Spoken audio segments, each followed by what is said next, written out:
Ықыластуулук 50. Шаддад бин Аус радиаллаху анхудан риваят.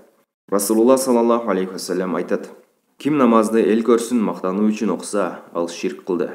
Ким орозону эл көрсүн үчүн кармаса, ал ширк кылды. Ким садаканы эл көрсүн үчүн берсе, ал ширк кылды. Шаддад бин Аус радиаллаху анхудан риваят. Расулулла саллаллаху алейхи вассалам айтат: Ким намазды эл көрсүн мактануу үчүн окуса, ал ширк кылды.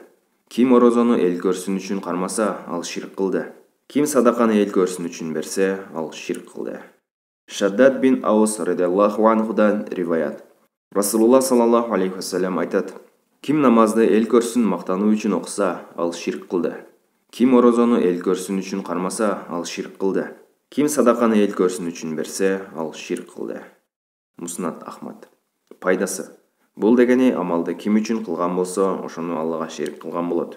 Кыямат күнү амалын эл көрсүн үчүн кылып жүргөн адам соопко ээ болгондун ордуна жазаланат.